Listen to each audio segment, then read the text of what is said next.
Welcome back to my YouTube channel. आप देख रहे हैं नीड टू नेट। आज हम पढ़ेंगे अंडरस्टैंडिंग द सेल्फ का यूनिट 2 का fourth chapter, that is your therapeutic values of yoga, yogic diet and its impact on health, asanas and their effects to promote a sound physical and mental health. तो अगर video अच्छा लगे तो प्लीज़ मेरे channel को subscribe कर दीजिएगा, it is all free of cost. और वीडियो को लाइक कर दीजिएगा अगर आपको अच्छा लग रहा है, और अपने सजेशंस जो हैं वो आप मुझे कमेंट सेक्शन में बता सकते हैं। तो चलिए बिना टाइम वेस्ट किए शुरू करते हैं आज का topic, that is therapeutic values of yoga. जो वर्ड थेराप्यूटिक है उसका मतलब होता है कि किसी भी बीमारी को हमें ठीक करना है, तो उसमें योगा कैसे हेल्प कर रहा है, या मतलब कि हेल्प करना किसी भी बीमारी को ठीक करने में। ठीक है, that is the meaning of therapeutic. And according to Merriam Webster dictionary, therapeutic value of yoga का मतलब है कि किसी भी बीमारी को, किसी भी डिसऑर्डर को हमने क्या करना है, ट्रीट करना है किसी रेमेडियल एजेंट या रेमेडियल मेथड का यूज करके। अब ये रेमेडियल एजेंट्स और या रेमेडियल मेथड्स कौन है? ये आसन्स हैं या फिर प्राणायाम है। योगा के बहुत सारे बेनिफिट्स होते हैं हमारी माइंड और बॉडी पे। जो योगा होता है वो हमारे मेटाबॉलिज्म को बूस्ट कर देता है, हमें बीमारियों से बचा के रखता है, हमारी मसल्स को टोन्ड रखता है, बोन्स को स्ट्रांग बनाता है, स्किन को ग्लो करवाता है, साथ में हमें सेल्फ अवेयरनेस और सेल्फ कॉन्फिडेंस में भी हेल्प करता है। योगा के बहुत सारे बेनिफिट्स हैं हमारी ओवरऑल हेल्थ और फिटनेस को लेके। लेकिन जब हम ये बोल रहे हैं कि योगा जो है किसी पर्टिकुलर बीमारी को ठीक कर रहा है या किसी भी पर्टिकुलर डिजीज को एलिमिनेट कर रहा है under the supervision of a practitioner, मतलब कि कोई प्रैक्टिशनर के सुपरविजन में जब हम योगा का यूज करके किसी बीमारी को दूर कर रहे हैं, तो उसको बोलते हैं therapeutic values of yoga. Yoga को हम बहुत सारी हेल्थ प्रॉब्लम्स को ठीक करने के लिए यूज करते हैं। क्यों? क्योंकि जो थेराप्यूटिक वैल्यू है योगा की, वो बहुत सारे फिजिकल सिस्टम्स के साथ में जुड़ी हुई है, जैसे हमारा नर्वस सिस्टम है, रेस्पिरेटरी सिस्टम है, डाइजेस्टिव सिस्टम है, एंडोक्राइन सिस्टम है, एंड बहुत सारे जितने भी हमारे सिस्टम्स हैं उनके साथ में जो आपका योगा है वो क्या है, एसोसिएटेड है। इसलिए योगा से हम जो है इन सभी ऑर्गन्स से रिलेटेड, इन सभी सिस्टम से रिलेटेड चीजों को क्योर कर सकते हैं। तो एक-एक करके हम हर एक सिस्टम में पढ़ेंगे कि कैसे योगा जो है इन सिस्टम्स में कोई भी एरर आ जाता है, कोई भी डिज़ीज़ आ जाती है तो उससे हमें बचाता कैसे है। तो सबसे पहले हम पढ़ेंगे therapeutic value of yoga for nervous system, कि नर्वस सिस्टम से रिलेटेड कोई भी प्रॉब्लम है तो उसमें योगा कैसे हेल्प करता है। तो हमें पता है जो योगा होता है वो हमारे ब्रेन को क्या कर देता है, काम कर देता है, शांत कर देता है, स्ट्रेसेस को खत्म कर देता है। कैसे करता है? क्योंकि ये हमारे पैरासिम्पैथेटिक साइड जो ब्रेन का होता है, पैरासिम्पैथेटिक सिस्टम जो ब्रेन का होता है उसको एक्टिवेट कर देता है। अब जो मेडिकल स्टूडेंट्स नहीं है उनको लगेगा कि पैरासिम्पैथेटिक सिस्टम कैसा सिस्टम हुआ ब्रेन का। तो देखो मैं आपको सिंपल शब्दों में बताती हूँ। हमारे ब्रेन में 2 सिस्टम्स होते हैं, एक पैरासिम्पैथेटिक होता है, एक सिम्पैथेटिक सिस्टम होता है। जब कभी ऐसी सिचुएशन आती है ना, जब हमें डर लगता है या हम भाग रहे होते हैं, फ़ियर होता है ना? तो उस सिचुएशन में आपने देखा होगा कि आपकी हार्ट बीट बढ़ जाती है ना? और आपको पसीने आने लग जाते हैं, बॉडी एकदम काँपने लग जाती है। तो ये जो कंडीशन होती है ना, ये होती है सिम्पैथेटिक सिस्टम। जब आपकी फाइट फ्लाइट मोड होता है, स्ट्रेस्ड मोड होता है, तो उस टाइम पे आपका सिम्पैथेटिक मोड जो होता है वो एक्टिवेट हो जाता है बॉडी में, जिसकी वजह से आपकी क्या हो जाएगी, हार्ट बीट बढ़ जाएगी, आप ज़ोर-ज़ोर से साँसें लेने लग जाओगे, पसीना आ जाएगा पूरी बॉडी में। लेकिन पैरासिम्पैथेटिक इसका उल्टा होता है, जब आप एकदम रिलैक्स्ड हो जाओगे, जब आपकी बॉडी बिल्कुल नॉर्मल स्टेट में आ जाएगी, स्लो डाउन ब्रीथिंग रेट हो जाएगा, आपका हार्ट बीट नॉर्मल आ जाएगी, है ना? तो वो होता है पैरासिम्पैथेटिक स्टेट। तो जब हम योगा करते हैं, तो योगा क्या करता है, इस पैरासिम्पैथेटिक साइड को जो है हमारी ब्रेन की एक्टिवेट कर देता है, जिसकी वजह से क्या होता है, हमारा ब्रेन बिल्कुल शांत हो जाता है, जो भी स्ट्रेस है वो दूर हो जाता है। तो ये हम कैसे कर सकते हैं, कुछ हम ब्रीथिंग एक्सरसाइजेज़ जिसको हम प्राणायाम कहते हैं, जब हम वो परफॉर्म करते हैं, तो हम उससे जो है अपने नर्वस सिस्टम को क्या कर सकते हैं, एकदम रेगुलेट कर सकते हैं। जितनी भी योगा की हम एक्सरसाइज़ेज़ करते हैं, तो वो क्या करता है, मैंने जैसे बताया, क्योंकि वो पैरासिम्पैथेटिक सिस्टम को एक्टिवेट कर देता है हमारे, तो हमारा जो ब्लड प्रेशर बढ़ा हुआ होगा, उसको भी नॉर्मल कर देगा। जो हार्ट रेट हमारी बढ़ी होगी, उसको भी क्या हो जाएगा, नॉर्मल कर देगा ये। तो जब सब कुछ नॉर्मल स्टेट में रहेगा, तो हमारा जो ब्रेन है, हमारा जो माइंड है, वो कैसा रहेगा, काम रहेगा, लेस स्ट्रेस्ड रहेगा और हमें बेटर स्लीप आएगी। पैरासिम्पैथेटिक नर्वस सिस्टम जो है वो हमारी बोलता है एसिडिटी को भी क्या करके रखता है, बैलेंस करके रखता है बॉडी में। आपको पता है कि जब हमारी बॉडी में ये एसिडिटी ऊपर हो जाती है तो हमें कितनी दिक्कत आती है ना? तो ये जो बैलेंस है ना, इसको बनाए रखने का काम भी किसका है, पैरासिम्पैथेटिक सिस्टम का है। जब एसिडिटी है तो बहुत सारी हेल्थ एलिमेंट से जो है वो आप बचे रह सकते हो। इसके बाद देखते हैं therapeutic value of yoga for respiratory system. अब रेस्पिरेटरी सिस्टम में कैसे योगा जो है वो हमारे लिए यूज़फुल है।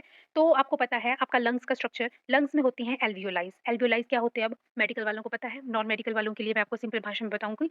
ऐसा सोच लो कि पेड़ की जैसी ब्रांचेज़ होती है ना, हर एक ब्रांच के आगे आप एक बड़ा-सा थैला जैसा लगा दो, एक, है ना? बलून सा लगा दो। तो वैसे ही आपकी लंग्स के अंदर भी इस तरह की बहुत सारी ब्रांचेज़ होती है, और हर ब्रांच की टिप पे जो है वो एक बलून लाइक स्ट्रक्चर होता है जिसमें कि हवा जाके फिल होती है। ठीक है? तो जितना ज़्यादा वो एक्सपैंड करेगा ना, उतनी ज़्यादा उसमें क्या आ जाएगी, एयर जाएगी। तो जब आप योगा की एक्सरसाइज़ेज़ करते हो, तो उससे क्या होता है कि ये जो आपके एल्वियोलाइज़ होते हैं, ये खुल जाते हैं बहुत ज़्यादा, एक्सपैंड हो जाते हैं, जिसकी वजह से इनमें ज़्यादा एयर आती है।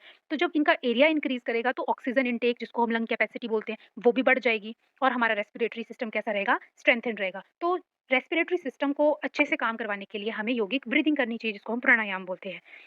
इसके बाद आते हैं therapeutic value of yoga for digestive system. अब डाइजेशन में कहाँ पे योगा हेल्पफुल हो रहा है वो देखते हैं। जब आप योगा करते हो तो योगा करने से क्या होता है, आपकी स्ट्रेचिंग होती है मसल्स की। तो जो ये स्ट्रेच और रिलैक्सेशन होती है ना मसल्स की, पूरी बॉडी में होती है। जो आपका ईसोफेगस होता है, ईसोफेगस होता है जो आपका फूड पाइप होता है, ठीक है, जो आपके माउथ से स्टमक के बीच में एक पाइप जैसा होता है, उसको बोलते हैं ईसोफेगस। तो उस ईसोफेगस के आसपास आपका जो स्टमक है उसके अराउंड, या जो आपकी आंतें हैं इंटेस्टाइन, उसके अराउंड जितनी भी मसल्स होती हैं, उन मसल्स की क्या होती रहती है जब आप योगा करते हो, स्ट्रेचिंग और रिलैक्सेशन होती है।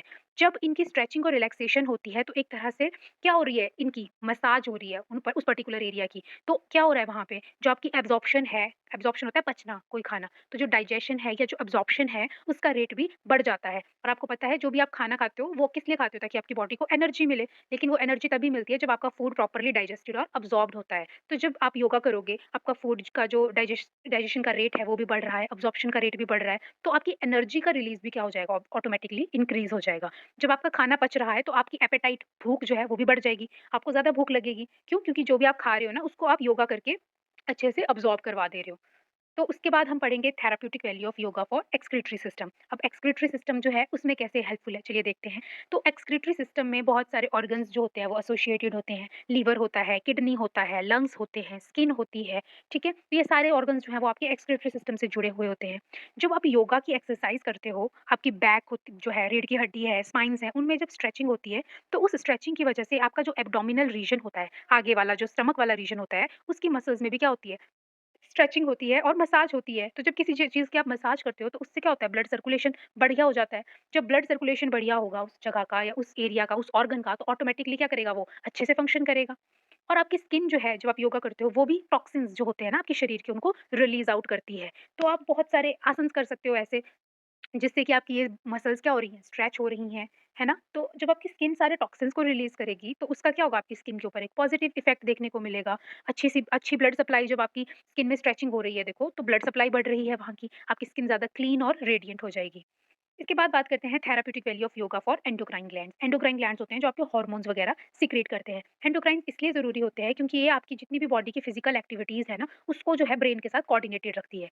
एंडोक्राइन अगर ग्लैंड्स नहीं होंगे ना, तो क्या होगा, हार्मोन्स रिलीज़ नहीं होंगे, हार्मोन्स रिलीज़ नहीं होंगे तो पर्टिकुलर बॉडी का कोई फिजिकल फंक्शन वो नहीं कर पाएगा अच्छे से।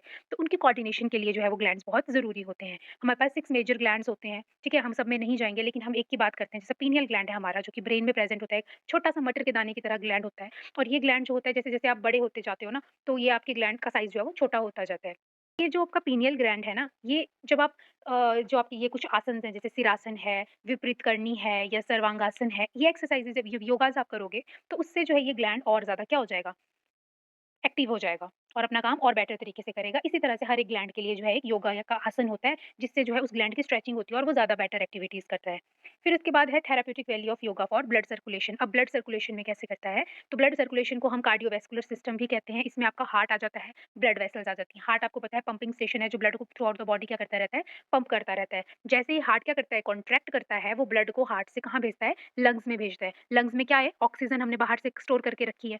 तो वहाँ पे वो जो ऑक्सीजन है वो कहाँ चली जाएगी, ब्लड के अंदर चली जाएगी। फिर ये ब्लड क्या करेगा, लंग्स से उसको लेके जाएगा दोबारा से किसके पास, हार्ट के पास, एंड देन हार्ट वहाँ से फिर से उसको पंप करेगा और कहाँ करेगा, ब्लड पूरे बॉडी के सेल्स में। अब आप सोचोगे कि भई हार्ट से पहले तो डीऑक्सीजनेटेड ब्लड गया, फिर वहाँ से ऑक्सीजनेटेड, फिर वहाँ तो ये मिक्सिंग नहीं होगा। जो हम मैमल्स होते हैं ना, जो ह्यूमन्स हैं, उनमें होता है डबल सर्कुलेशन, क्योंकि 4 चैम्बर्ड होते हैं हार्ट में, 4 जो हैं सेक्शंस होते हैं, जिसमें से 2 जो हैं वो जिसमें गंदा खून होता है वो ट्रांसपोर्ट करने में हेल्प करते हैं, और 2 सेक्शंस ऐसे होते हैं जो साफ खून को ट्रांसपोर्ट करने में हेल्प करते हैं। तो पहले क्या होगा, जो आपकी बॉडी से सारी और कार्बन डाइऑक्साइड लाया हुआ है ब्लड अपने अंदर खींच के, वो 2 चैम्बर्स में जाएँगे। वहाँ से वो 2 चैम्बर वाला जो ब्लड है वो कहाँ चला जाएगा, सबसे पहले लंग्स में चला जाएगा। लंग्स वहाँ पे उनकी प्यूरिफिकेशन करेंगे, उस कार्बन डाइऑक्साइड को बाहर निकाल देंगे और आपकी ऑक्सीजन को ब्लड में सप्लाई कर देंगे। फिर वहाँ से जो साफ ब्लड है वो बचे हुए 2 सेक्शंस में जाएगा हार्ट के। इसी तरह से ये साइकिल चलता रहता है।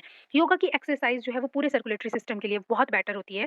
ये बिल्कुल ट्रांसपोर्ट तो बाद की बात है, ये ब्लड की प्रोडक्शन से ही शुरू हो जाती है। मतलब जब जो ब्लड की प्रोडक्शन है ना, जो आपके बोन मैरोज़ होते हैं, क्योंकि आपको पता है ना ब्लड का प्रोडक्शन कहाँ होता है, बोन मैरो में होता है। तो वहाँ से ही जो है योगा जो है बेनिफिशियल हो जाता है। तो योगा की देख लो इम्पोर्टेंस कितनी ज़्यादा है, कि ब्लड बनाने से लेकर उसको हर एक सेल तक पहुँचाने तक के लिए वो कितना इम्पोर्टेंट रोल प्ले करता है। योगा की एक्सरसाइजेस करने से जो ये मेजर ब्लड वेसल्स होती हैं, जैसे एओर्टास हो गई, superior vena cava, inferior vena cava, ये जो मेजर मेजर ब्लड वेसल्स होती है ना, इनकी स्ट्रेचिंग होती रहती है, जिसकी वजह से इलास्टिसिटी इनकी बनी रहती है और फ्री फ्लोइंग रहती है। फ्री फ्लोइंग का मतलब है कि जो हार्ट पेशेंट्स होते हैं ना, उनमें क्या होता है, ये ब्लॉक हो जाती हैं। लेकिन जब पर्सन योगा करता रहेगा ना, तो ये इनकी इलास्टिसिटी बनी रहती है और इनका जो फ्लो है ना, उसमें कोई डिस्टरप्शंस नहीं आती हैं। ठीक है, ब्लड ईजिली जो है वो फ्लोट करता रहता है। अगर सर्कुलेशन अच्छे से होगी, तो आपका ब्रेन तक ऑक्सीजन अच्छी अमाउंट में मिलेगी, तो आपका ब्रेन भी क्या करेगा, अच्छे से काम करेगा, अलर्टनेस को इम्प्रूव करेगा, मेमोरी बढ़ाएगा, मूड अच्छा रखेगा। तो ब्रेन के लिए भी क्या है, ये बहुत ज़्यादा बेनिफिशियल है अगर हमारी ब्लड सर्कुलेशन बेटर रहती है। और अगर हर वाइटल ऑर्गन, जितने भी हमारी के बॉडी के ऑर्गन है, हमें पता है कि हर एक ऑर्गन को क्या चाहिए, ब्लड सप्लाई चाहिए। मेजर तो वैसे ऑक्सीजन चाहिए, ऑक्सीजन कौन लेके आ रहा है, ब्लड लेके आ रहा है। तो अगर सभी ऑर्गन्स को, जितने भी हमारी बॉडी के वाइटल ऑर्गन्स हैं, सबको अगर ब्लड सप्लाई अच्छी मिलेगी, तो वो अपना अपना काम जो है वो बेटर तरीके से करेंगे, तो बीमारियां तो होंगी नहीं। साथ में ये क्या कर रहा है, कोलेस्ट्रॉल लेवल को भी बना के रख रहा है, बॉडी में मेंटेन करके रखता है। इसके बाद देखते हैं कि थेरापेटिक जो सिग्निफिकेंस है योगा के, वो किस-किस को बेनिफिट करते हैं। वैसे तो हमने ये सारे अभी पढ़ ही लिए, बट एक बार हम फिर से देख लेते हैं कि किन-किन चीज़ों में जो है वो इसके बेनिफिट्स होते हैं। डाइजेस्टिव सिस्टम है, बालासन आप कर सकते हो, चाइल्ड पोज़, उसके थ्रू आप डाइजेस्टिव सिस्टम बेटर कर सकते हो। रेस्पिरेटरी सिस्टम है, उसके लिए आप ब्रीथिंग एक्सरसाइज़, प्राणायाम वगैरह कर सकते हो। ब्लड सर्कुलेशन को अच्छा कर देता है, इसके लिए आप ब्रीथिंग और स्ट्रेचिंग आसन कर सकते हो। नर्वस सिस्टम को भी आप प्राणायाम से कर सकते हो। स्पाइन के लिए आप अपनी कैट काउ पोज़ जो है, फॉरवर्ड बैकवर्ड आसन है, ठीक है, उसको कर सकते हो। उसके साथ-साथ ही आपके जितने भी एंडोक्राइन ग्लैंड्स हैं, ऑर्गन्स हैं, उनके लिए भी बहुत बेनिफिशियल है। आपकी बॉडी में एक फ्लेक्सिबिलिटी बनाए रखता है, स्ट्रेंथ बनाए रखता है, बैलेंस बनाए रखता है।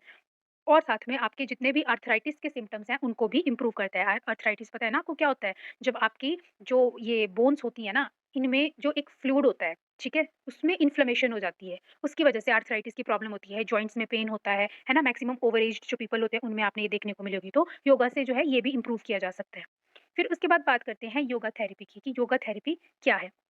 तो जब हम योगा थेरेपी की बात करते हैं, तो हमारा मेन फोकस जो होता है वो होता है कि अपनी मेंटल पावर को हमने स्ट्रेंथन करना है और पावरफुल करना है। Therapist decides to do following exercises, मतलब जब आप किसी थेरेपिस्ट के पास जाते हो, तो वो क्या करता है, सबसे पहले देखो, वो आपकी पहले तो प्रॉब्लम को आइडेंटिफाई करेगा कि आपको क्या दिक्कत है। फिर वो आपसे आपके लाइफस्टाइल को पूछेगा, आपकी फिजिकल कैपेबिलिटीज को पूछेगा कि आपका क्या लाइफस्टाइल है, पूरा दिन क्या करते हो, कितनी फिजिकल एक्टिविटीज कर सकते हो, कितनी आपकी बॉडी फ्लेक्सिबल है क्या चीजें करने के लिए, कितना आप चल सकते हो, कितना आप बैंड कर सकते हो, ये सारी जो है जनरल इन्फॉर्मेशन वो आपके बारे में लेगा। फिर वो आपसे पूछेगा, आपसे डिस्कस करेगा कि क्यों आपको ये थेरेपी की ज़रूरत है, ठीक है? फिर जब आपको उसके पास में सारा आपका जो बायोडाटा है, सारा उसके पास जो आपका पोर्टफोलियो है वो आ जाएगा, उसके बाद वो डिसाइड करेगा आपका ट्रीटमेंट स्टार्ट करना, ठीक है? अब करेगा क्या वो, देखो, तो थेरेप्यूटिक योगा में क्या चीज़ें आती हैं? मेडिटेशन आएगी, प्राणायाम आएगा और आसन आएँगे। मेडिटेशन क्या होती है? मेडिटेशन एक मेंटल एक्सरसाइज़ होती है, जो कि रिलैक्सेशन को बढ़ा देती है, फ़ोकस को बढ़ा देती है और अवेयरनेस को बढ़ा देती है, ठीक है? मेडिटेशन यूजुअली जो है वो अकेले की जाती है, एक ही पोज़ीशन पे बैठ के